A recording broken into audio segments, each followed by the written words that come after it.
Hello and welcome to Deep Think. I'm Anton Issa.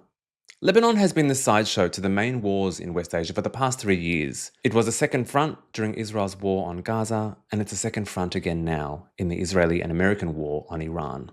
3 years of war is having a tremendous impact on Lebanon. Since this most recent war began, at least 2,100 Lebanese have been killed, including over 160 children and over 80 health workers. At least 1.2 million Lebanese have been displaced, and most of them are yet to find any shelter, scattered in tents on the streets.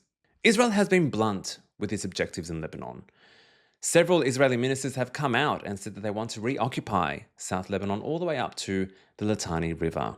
Bezalel Smotrich, the far-right finance minister, has gone as far as to say that Israel should annex the south entirely.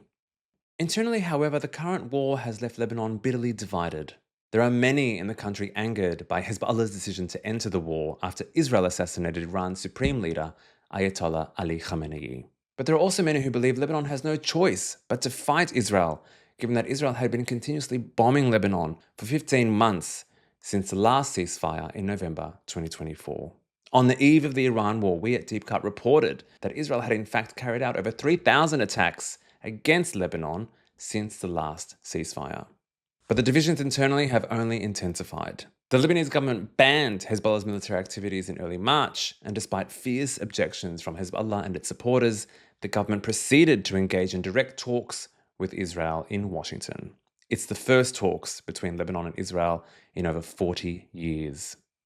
Hezbollah's leader called the talks an act of submission and surrender. The sharp internal divisions have raised a spectre of renewed civil strife in Lebanon. And to speak on this and all things Lebanon, we've invited renowned Lebanese-American journalist Rania Khalek, who is currently in Lebanon, to give us some on-the-ground insights. I spoke to her a short while ago.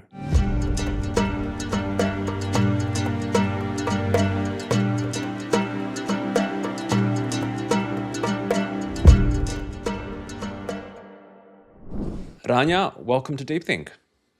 It's great to be on with you. Thank you. Good to see you, Anton. Likewise, you're on the ground in Lebanon. Can you start off by shedding some light on the humanitarian situation? There's 1.2 million displaced. Where are they? Have they found shelter? And how are communities coping with the onslaught and devastation that we've seen? Oh, the situation is horrendous. Like you said, over 1 million displaced. They're kind of scattered around the country in different areas. You know, people who have the money to have, rented places and quote unquote safe neighborhoods, but that is a very loose term.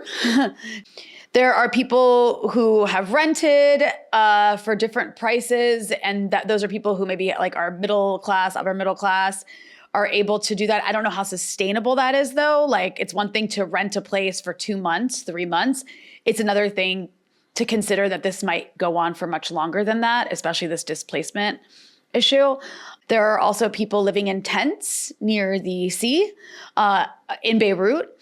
These are not, I don't think, tents that were distributed by aid organizations because they all look different. They're like camping tents. Based on my own conversations with some of these people, it seems like a lot of the reasoning for that is like these are people who can't go to shelters, especially that are outside of Beirut because they work in Beirut and they need to make money. In some cases, they might have businesses that they work at and, or have themselves. And so they want to stay close so they can continue to go like make a living so they can feed their families. There are people at, schools and shelters in certain parts of the mountains, but, that's also very limited because Israel has, as you know, targeted displaced people. They did this in 2024, but they've done it again this time around, and it makes people feel really uncomfortable around displaced people because they're scared, like, what if Israel targets them? And then in some cases, like a lot of cases, there's also sectarianism behind that as well. The situation is not sustainable socially, like, especially with the polarization, which I know we're going to talk about in the country politically. I think that the longer this displacement crisis goes on, the more it's going to cause social fissures in ways that we can't really predict because of bubbling anger from the community that's being displaced because they feel incredibly abandoned by the country. Right. The state hasn't really done much for them. The bare minimum, and that's really being generous. And then, of course, like from the communities who are hostile to Hezbollah and specifically blame Shias for, anything Hezbollah does and blame them for getting us into this war. And it's not as though displaced people are really staying in those neighborhoods anyways. They're not welcome in them. But yeah, the situation is tense, uncomfortable, scary. And on a humanitarian level, there's also the medical situation, which is a whole nother issue after all of the critical injuries that were received across hospitals in the country when Israel killed 400 people in the course of 10 minutes and then bragged about it. Right. And what I actually think was probably some sort of AI attack, in the sense that I think they probably did exactly what they do in Gaza to come up with the targets, which is use AI for it, just to, maximum damage, maximum civilian casualties. But after that episode, the country was already having a difficult time dealing with all of the injuries taking place from the constant bombings. But this was next level. And you have people who are going to need serious treatment for a very long time. And it's just, the situation's a disaster. I don't know if that conveys it all, but it's not good. I think it does. I think it does convey just, it lays the ground for, I guess, the conversation. And this is the context. I think politics is often talked about in a very abstract way. And that's why I wanted to start by discussing the humanitarian situation, because this isn't an abstract thing. It's affecting and impacting millions of lives as we speak. Now, outside, it's, we're hearing in the media that Lebanon is incredibly divided internally. But what's the mood in the country? Now, we know there was a lot of anger at Hezbollah internally for entering the war. But has that shifted? Did that shift after Israel's attack on April 8? Has there been a rallying around the flag, like we saw in Iran, for example, when Iran started to get bombed and Iranians started to come together to say, well, okay, we have our internal divisions, but we've got to defend our country. Is that happening in Lebanon, or is it not really happening? So I think Lebanon's a bit different because it doesn't have a history of rallying around the flag, generally speaking, or of really nationalistic sentiments because of how split the country's been, which What I will say is this. When Hezbollah entered the war on March 2nd, 2 days after the Israelis and Americans launched their war of aggression against Iran, you saw as well as I did that in their statement saying why they entered this war, they cited two reasons. And the first reason they cited was the assassination of Iranian Supreme Leader Ali Khamenei. And then the second reason was the more than 15,000 ceasefire violations carried out by Israel that killed over 370 Lebanese people, actually maybe even some non-Lebanese people, over the course of the sham ceasefire, where, of course, Hezbollah held their fire. The Israelis continued to bomb almost every single day. The Americans overseeing the so-called mechanism did nothing to hold them accountable, because, of course, why would they? And the Lebanese government did nothing to address this, right?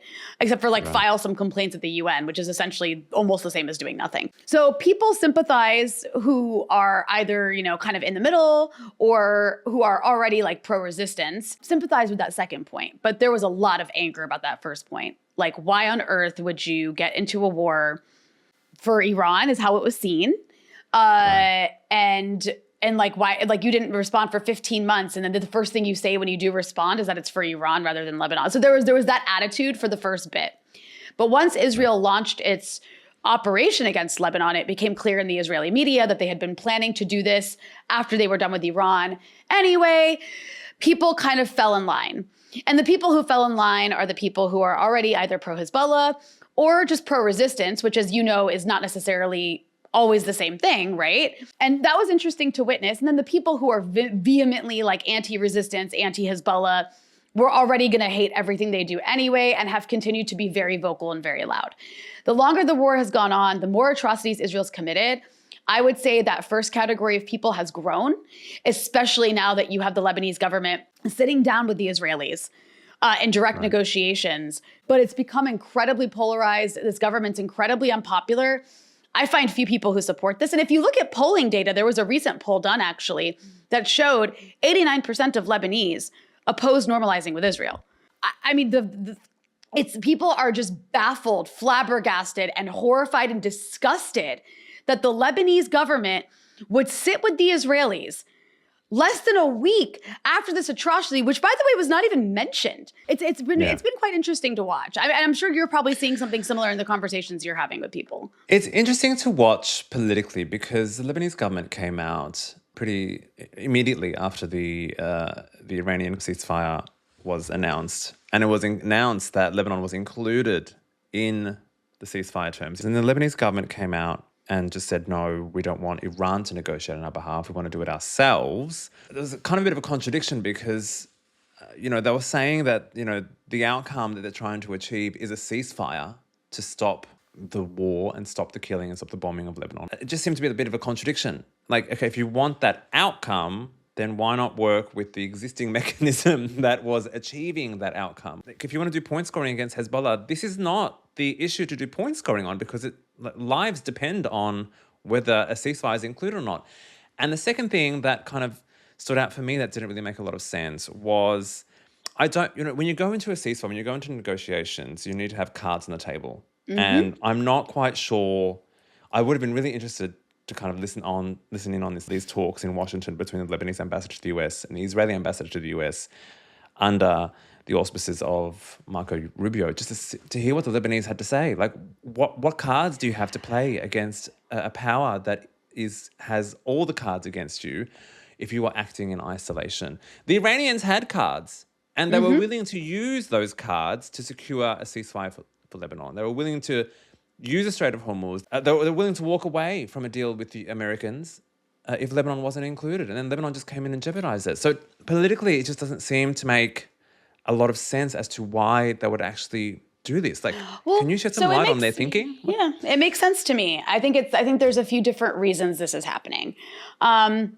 One is there's different elements inside the current Lebanese government, which, let's remember, came into power on the backs of what was basically like a Hezbollah loss in 2024, right? And they were installed in large part, the figures who are now in charge, people like President Joseph Aoun and Nawaf Salem. We always talk about Iranian interference in Lebanon. That's all we ever hear about. What you don't hear about is Saudi interference in Lebanon, American interference in Lebanon. And there are literally positions in Lebanon that can't get filled without the approval of these powers. Right. And in the case of the aftermath of the 2024 war, you had that's how Nawaf Salem became prime minister, somebody nobody really knew.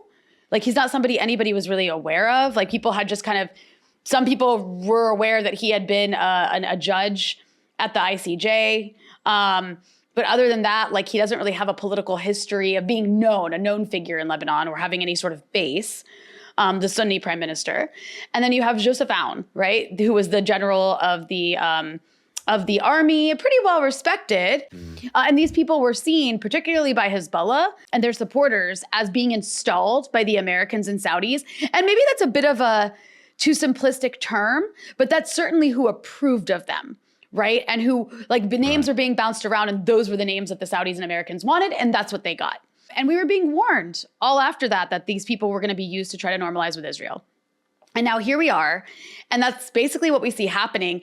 And, I can't tell you what's in their hearts, but I can tell you there is a segment of the Lebanese ruling class that has very pro-Israel sentiments, doesn't care about the South as much. It's very happy they hate Hezbollah so much, and they want to align with the Americans so much that they are fine watching the Israelis do their dirty work for them because they're not powerful enough to take out Hezbollah. And I'll explain who I'm talking about here, because I want to actually bring up 2006. Because as I'm sure you know from these WikiLeaks cables in 2006, right? We know that during that Israeli 33-day war on Lebanon, there were figures specifically from the Lebanese forces and Kataeb parties, the Christian nationalist parties, fascist parties, whatever you want to call them, who have a history of collaborating with Israel in this country, who met with the American ambassador. And we know this because the American ambassadors send cables about every meeting they have back to the State Department. And in a cable, the American ambassador at the time, Jeffrey Feltman, explained that these figures from these political parties met with him. They were aligned with Lebanese Prime Minister Fouad Senoura at the time, though Fouad Senoura wouldn't have dared to openly say what Nawaf Salem is saying today. He at least publicly was calling for a ceasefire. But privately, his political allies in Lebanese forces and Kataeb met with the Americans and told them, and I quote, according to the Americans, they fear a ceasefire coming too early. Several of the assembled leaders urged that Hezbollah be given a real pounding by the Israelis. Because if, on the other hand, Hezbollah were to emerge emboldened with a sense of victory, that would be a disaster, they said. And the cable goes on and on to describe how they're saying, let's let this war continue for another 10 days to 2 weeks, because we need Hezbollah to be taken out, and the Israelis are doing it for us. They were pretty explicit. They said this behind closed doors. These people still exist. The sentiment still exists. They feel like it's their time. It's their moment. That like everything Hezbollah has done and like the anger and resentment at them, it's on their side. So that certain segment of the Lebanese ruling class are doing it again, but they're doing it openly. They're doing it openly. Yeah. They're saying it. They're not doing it behind closed doors at meetings with the American ambassadors because they have less shame this time.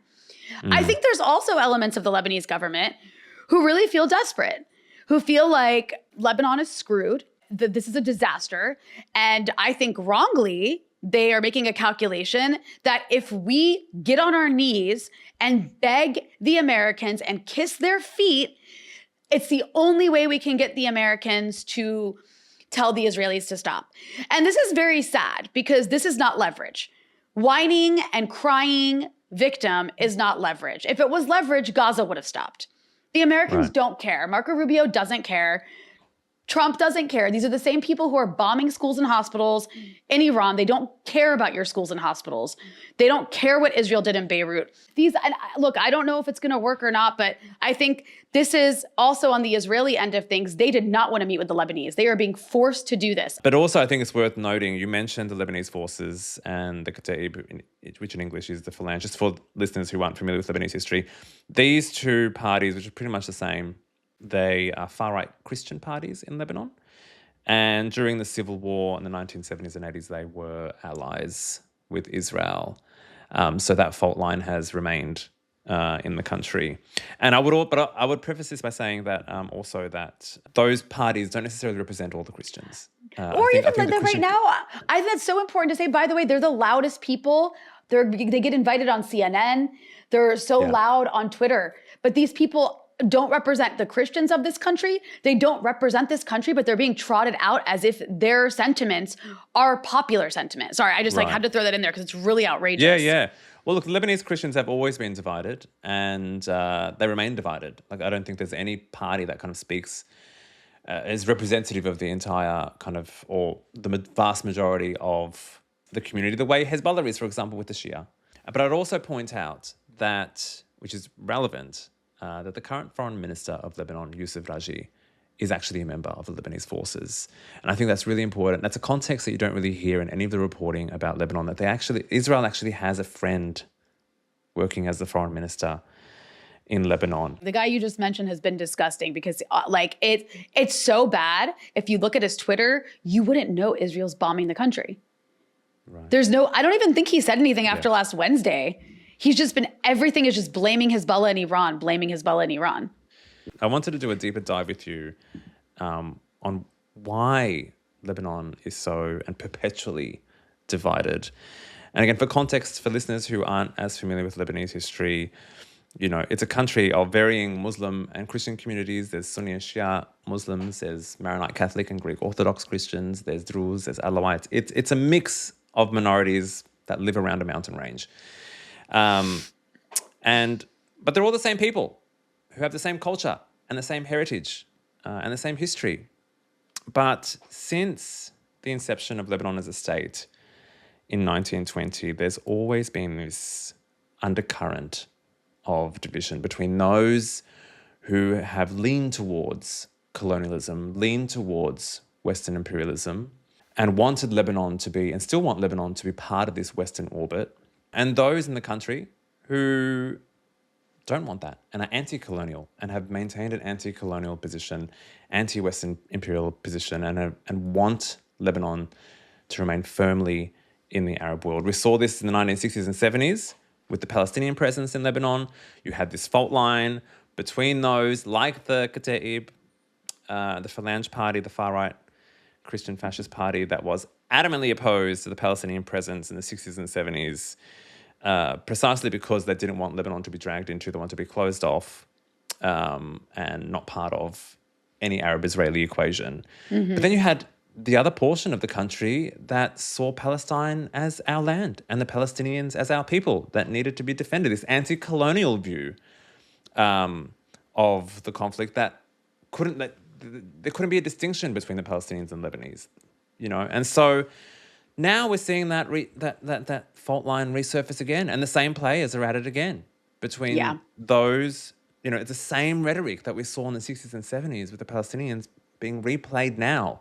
But now we're saying it about our own people, the South Lebanese and Hezbollah. It's like, if we just shut our eyes and pretend Israel doesn't exist and sign some agreement, everything is going to be okay. And that's kind of juxtaposed with a segment of the population that still maintains this, we're calling it pro-resistance now, but inherently it's an anti-colonial position that's part of the country. And this is the fault line. Am I oversimplifying it, or is it? No. I think that was beautifully described in a way, especially because Lebanon can seem so complex a bit too complicated to understand for people who aren't from here. Like I get it. Like it's this like too many sects. I don't understand what's happening, and everyone's yelling at me. But no, you put it perfectly. And just a couple things came to mind as you were talking about that. One thing I don't understand about the Lebanese who are so adamant that we just give Israel what they want is like, okay, like you're some of the people who are the most adamant about that, let's be honest, are the most anti-Shia sectarian people, right? Right. Don't you want Shias to go home? Do you really want them displaced across a smaller portion of the country? Like, I'm like, even from the long term of what you want, this doesn't make sense. But also, it's like this misreading of Israel and Zionism. And that's another thing I don't understand, how people can still get so wrong who are from here in 2026. We have just witnessed 2.5 years of nonstop genocide in Gaza, just horror upon horror. The Israelis openly stating the reason for doing it. They might talk out of two sides of their mouth, but they don't really hide it anymore, right? They have a greater Israel project. Whether you like it or not, whether you want to pretend it's happening or not, they want all of Palestine. They want huge chunks of Lebanon. They want huge chunks of Syria. If they could have it their way, they would take parts of Jordan and Iraq and Egypt, and they won't stop as long as Zionism exists. That is the situation that has been forced on us, whether we like it or not.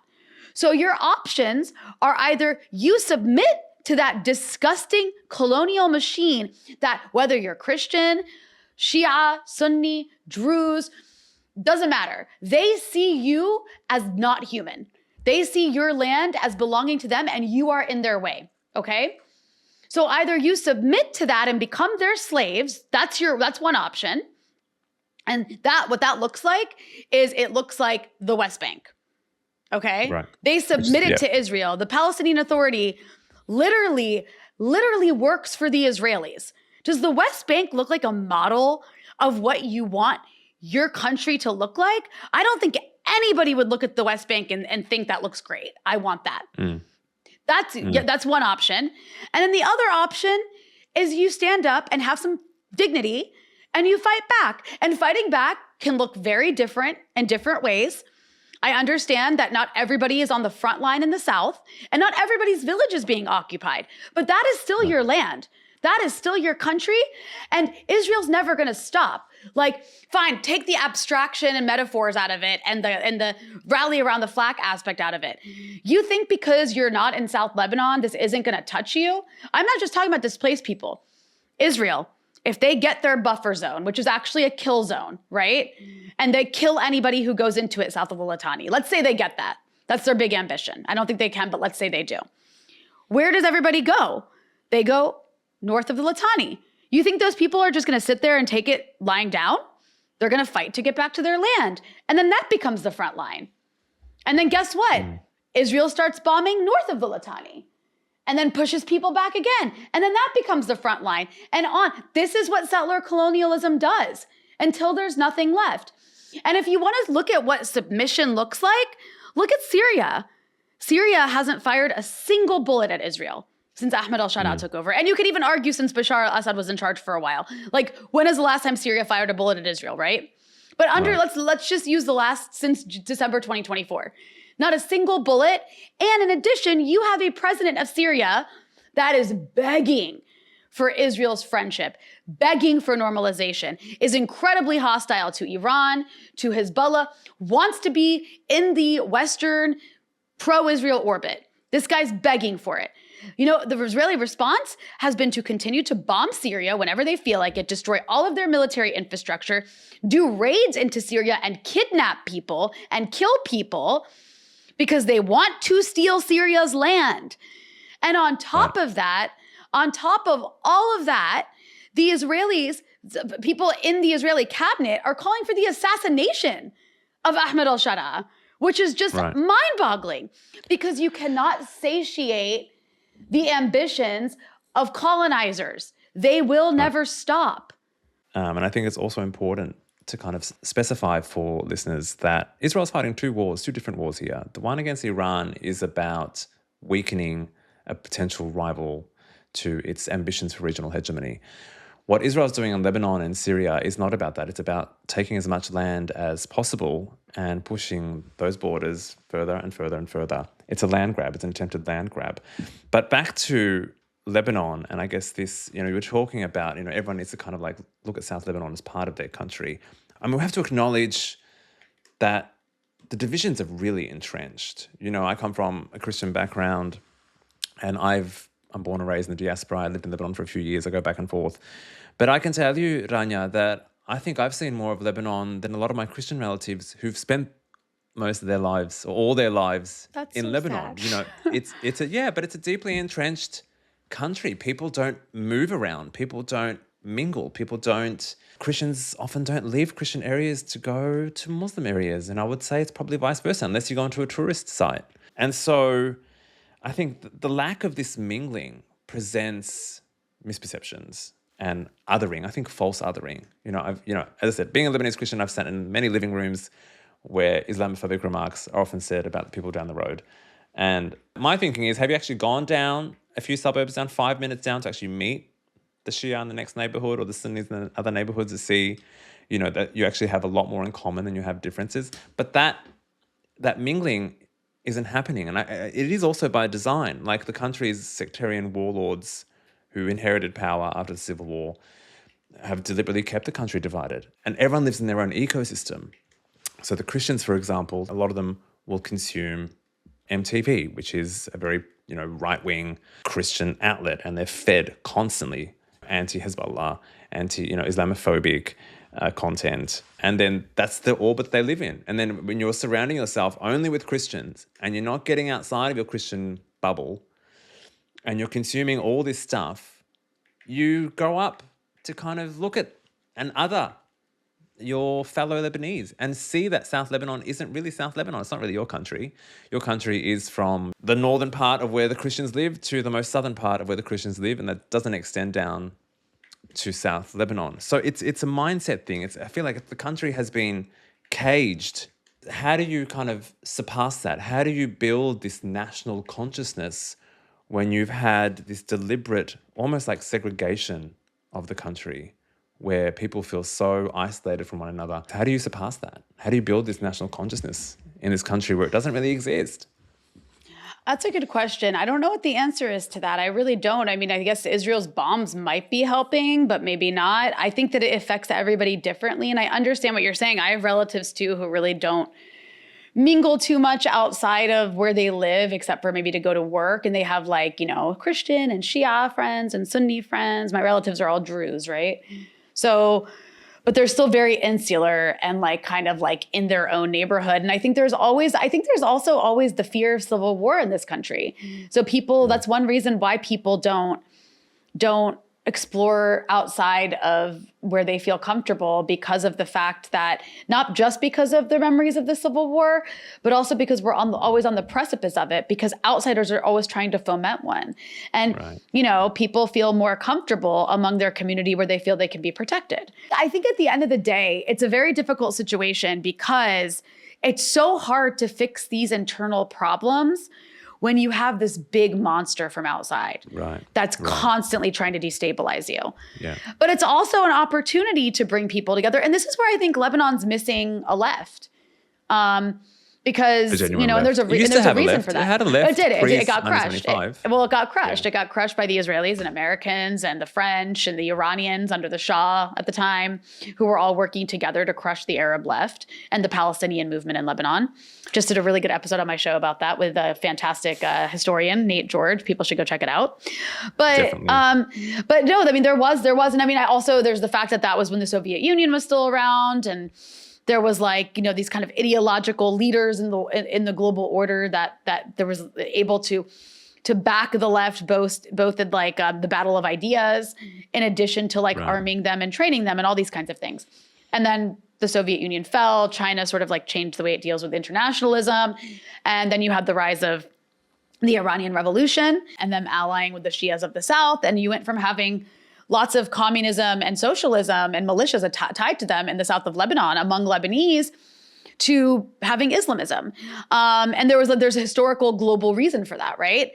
But I think that this moment, there's an opportunity here because at the end of the day, the problem's imperialism, right? I mean, I'm saying this as a leftist, and I do believe what I say, not just because I'm ideologically inclined. I believe the reason that there's no sovereignty across the Middle East and across much of the global South is because of US-led imperialism. Because the US has to have hegemony over everything and everyone, and every country plays a different role in the hierarchy of humanity that's assigned to them by the US, right? And, at the end of the day, imperialism is about class, it's about capitalism.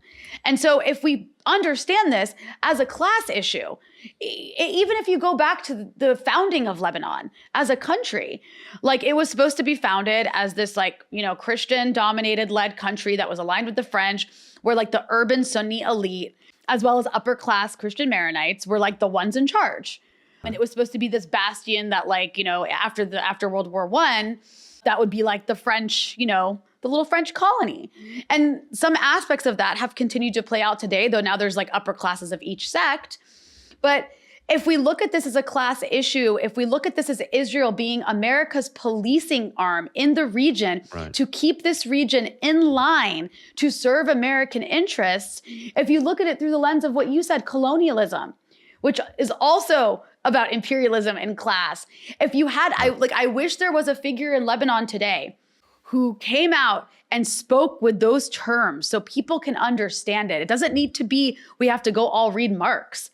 Just a matter of this is a war on us from the most powerful empire in the history of the world that's trying to subjugate us to be slaves to their colonial outpost in this region. I think that would really slaves. Really resonate. They want us expelled. They want us expelled. Yeah. That's a good point. There's a difference. Not even slaves. But if somebody could speak like that, I feel like it would really resonate. But sadly, because of the left having been crushed, and of course, this is where I would differ from Hezbollah. I understand why Hezbollah has that sort of monopoly, to take a term from the Lebanese government, that monopoly on resistance, on anti-colonialism. Their community is the one most impacted. But ideologically, they're not leftists. And they do, Hassan Nasrallah had ways of alluding to that. He would talk about American empire and imperialism, which I think is why even people like me would perk up when we would hear his speeches. But, you don't really see that reflected now. And I think that's unfortunately isolates the South a bit, because it becomes, this is not to sit here and, criticize the people who are resisting while there's a war going on, but it is limiting, right? Because it becomes this issue that's all tied up with Shia identity as opposed to Lebanese identity. And that's just the kind of the situation we're in. But man, could you imagine?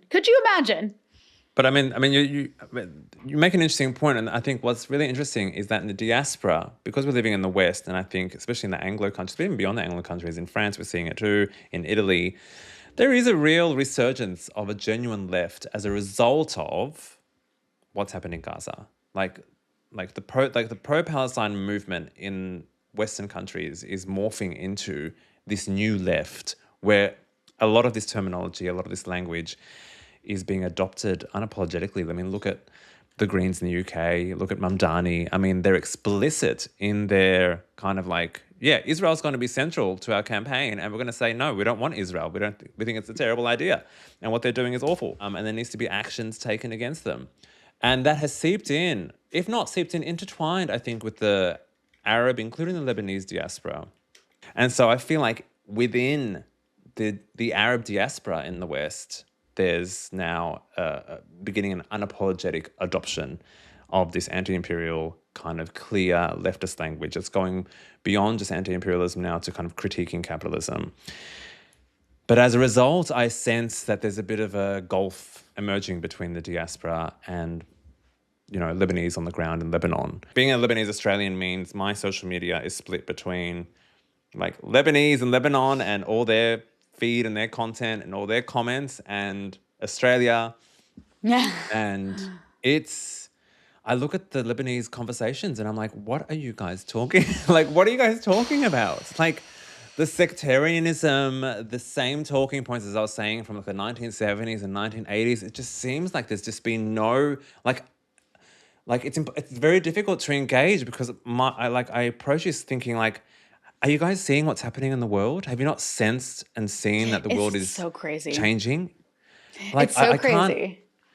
I can't understand it, but I feel like there's a bit of a gulf emerging between the diaspora and the Lebanese in Lebanon because we're just not talking on the same page. Look, I would be careful not to assume the conversation online is a reflection of the dominant view in Lebanon.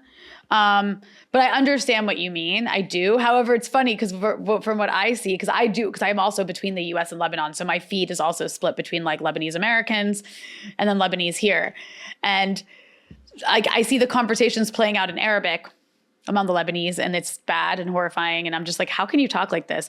And then I see the conversations in English, and I see these crazy Lebanese Americans in the diaspora who are talking about we need to sanction Nabi Bidri immediately, and also fire the head of the army because he won't start a civil war with Hezbollah. And I'm just like, you're in Florida, dude. Literally some guy in Florida, some CEO of some wood company in Florida is tagging Lindsey Graham and in English tweeting out about how America should help more in destroying his country. It's that Iranian diaspora effect. Right. I'm seeing that. I do see the side of the diaspora you're talking about, but I also see the side of the diaspora that is incredibly dangerous and damaging. That's working with the people inside of Lebanon to try to make the situation worse because they, for some reason, want to be servile to Donald Trump, which is crazy. And so I would actually put this on a global level. The schism I see between these kinds of Lebanese and the rest of the world is that the rest of the world is disgusted with the Israelis, is disgusted with Donald Trump. And I think the Israelis are becoming, hopefully, slowly, not fast enough, but they are becoming more isolated. They're so unpopular everywhere. This is your time? This is when you're going to cling to Israel? Really? And on top of that, after you've watched the Gulf states be used as cannon fodder and thrown under the bus by the Americans, literally using the people there as human shields for Iranian missiles that the Americans recklessly and knowingly provoked, you want to be America's ally after you see how they treat their allies? Now? Now you make that choice? I think that's what's shocking from this crowd of people. I understand the fear of not wanting to be treated like Gaza. I can sympathize more with that. Being scared of getting the Gaza treatment and the Tehran treatment at this point, right? I can understand that fear. Maybe driving some of these what I think are idiotic decisions that are going to backfire. What I cannot understand is wanting so badly to be a human shield for America and to be treated like a slave or eliminated by the Israelis, to do it voluntarily. I don't get it. Right. The diaspora isn't homogenous, and I probably should have prefaced my comment by saying that, because it's definitely. But what I think the point I was trying to make is I actually haven't seen the Arab diaspora be so galvanized as I have in the last 2 years with what's happened in Palestine. It's not reflective of all the Arabs in the diaspora, of course. But I've even witnessed, even among Lebanese Christians who've grown up in those right-wing, far-right LF, Lebanese Forces, Kataib households, not all of them, of course, but there have some who have just kind of shifted along because they've realized, to what you've been saying, like, actually, no, this why are we on this team? It doesn't make any sense.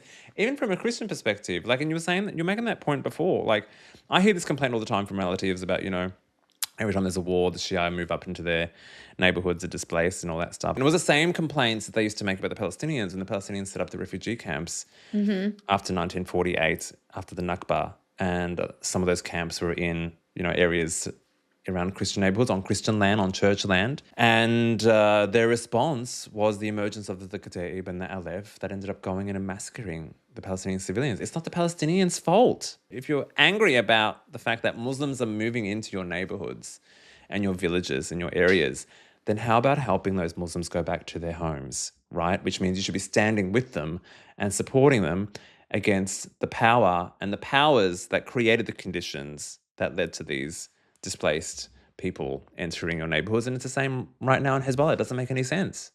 How can you be anti the people who are displaced while, talking and wanting to make deals with the country that pushed them into your neighborhoods in the first place? You actually just reminded me. I was reading, this is not about Lebanese specifically, but I was reading an article. I don't remember how I found it. It's from 1981. Actually, okay, so after the Beirut horrible terrorist operation, Black Wednesday of last week, a friend of mine reached out to me to say, hey, I hope you and your family are okay. I saw what happened. And I was like, oh my God, it was the most terrifying day of my life. And he said to me, I know what you mean. I was in Beirut in the summer of 1981, and the Israelis killed 400 people in a day, and they bombed West Beirut like all day, and it was the scariest thing ever. And I was like, holy shit, what? And so I went and looked it up, and I found a New York Times article. It was like July 11th or something, July 12th, something like July 1981. And he was right. The Israelis did carpet bombing of West Beirut and killed 400 people. And the headline was Israel bombs Palestinian strongholds in Beirut. And I was just like, wow. Because now it's Hezbollah strongholds, right? It does, nothing changes. And then the first, I remember the first paragraph was Israel bombed several bridges in the south of Lebanon to cut off supply lines for Palestinian militias. And I'm just it's literally the same thing.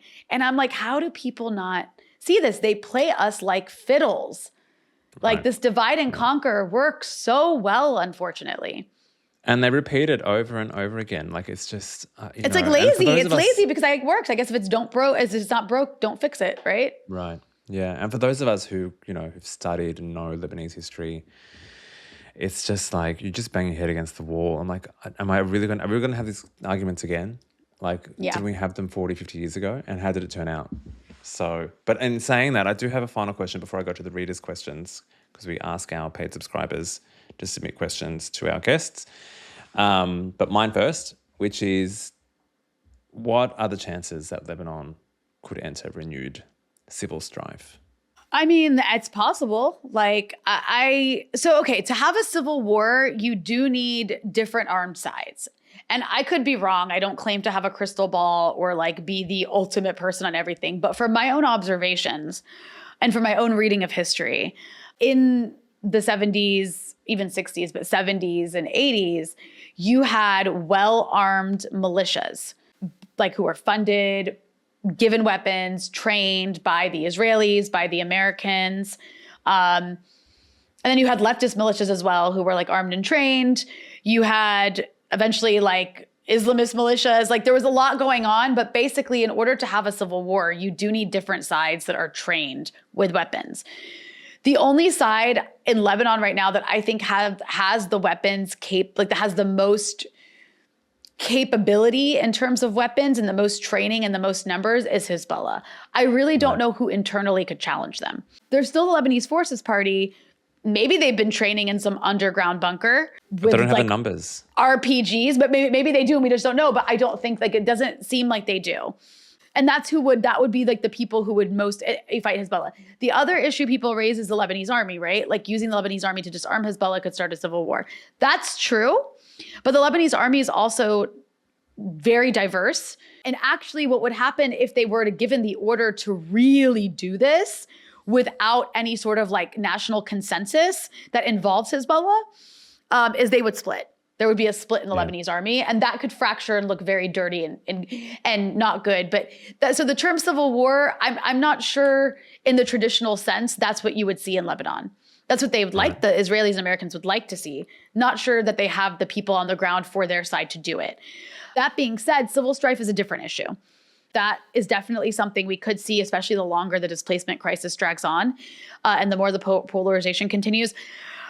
So far, Hezbollah has been very restrained domestically. They have this like sort of default mode of being restrained domestically. I mean, even after they liberated the South in 2000, there was never any retribution against those who collaborated with the Israelis and literally tortured people in their villages, which people thought was a mistake on Hezbollah's part.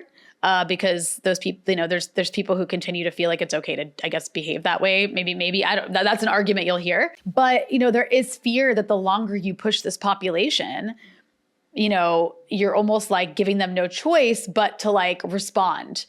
I don't know what that would look like. I'm not sure I buy into that. But you know what? Who knows? This is all very unpredictable. So much of it, like the past is very present and it's like sort of cyclical and repeating itself, but so much of it is also new. So yes, you could absolutely see civil strife in Lebanon. I'm not entirely sure what that would look like, but it would certainly be very destabilizing. Okay. Well, let's move on to the reader questions. I've got two that I plucked out.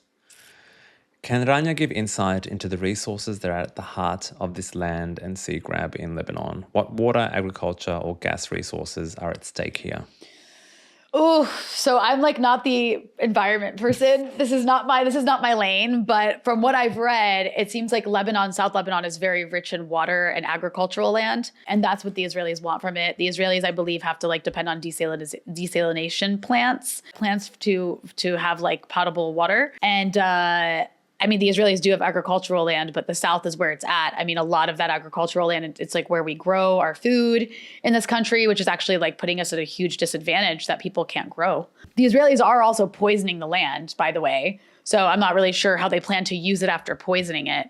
But I think that seems to be what they're after. I know that there's like potential gas fields in the Mediterranean coast off of Lebanon. There was a maritime deal that was reached in the early 2020s between the Lebanese and the Israelis that was brokered by the Americans. But the Israelis have now canceled that maritime agreement. So, of course, if they win this war, they will be stealing the most arable land. They will be stealing the water resources of Lebanon, and they will absolutely be stealing any potential gas fields that exist on our coast. I'll also add another historical note that David Ben-Gurion, the father of Israel, he was the first prime minister, at a peace conference in I think 1918 or 1919, presented a map of what he wanted Israel's borders to be, and he wanted the border to be at the Litani River precisely for those water resources. And that border extended to include the Golan Heights and included the East Bank of Jordan. And so a lot of their colonial land grab activities since then, coincidentally, have resulted in land grabs of those specific areas. So getting the Golan Heights from Syria, for example, gave them complete access to the Sea of Galilee. But the tributary rivers that flow into the Sea of Galilee are from South Lebanon. And that's why that's really crucial for water resources. The second question, how hopeful are you that the resistance will succeed in beating Israel? And what do you base your response on? Oh, that's a really good question and so hard to answer. I think it depends what part of the day you ask me. You can probably relate to that. And it depends what I've just read. I don't think there's an inevitability to Israel's ambitions in Lebanon. I think that the reason that they're being pushed to sit down with the Lebanese is because they're trying to achieve through sham negotiations what they're not able to achieve on the battlefield. That doesn't mean that Hezbollah is like made of steel and can't be beaten. It just means that they're well prepared. They've clearly spent the last 15 months being rearmed.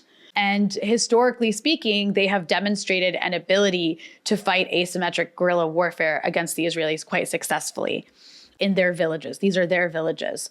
And so we have to wait and see. So it depends when you ask me. Most of the time, I feel hopeful that the Israelis won't be able to occupy south of the Litani. I think it's too much territory for them. I think it's a huge endeavor. And they can depopulate it as much as they want, but there's fighters who are never going to leave and who are never going to stop fighting them.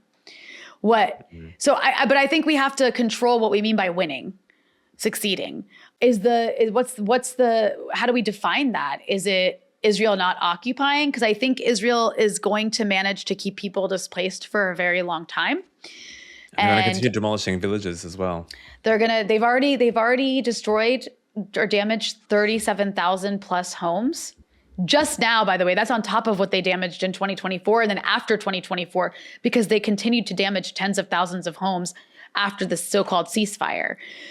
So that's another 40,000 homes damaged or destroyed in this time, and more every day. They're bulldozing, they're detonating. I mean, literally, you guys have probably seen the images of just entire villages being blown up. That's going to be really hard to fix. I do think ultimately the Israeli project is going to fail. I don't know when that is. I really don't. In the meantime, I think that they're going to continue to turn everything they possibly can around them into an apocalyptic wasteland, just like they've done in Gaza, which is they're doing it in South Lebanon now. I don't think it's going to stop there.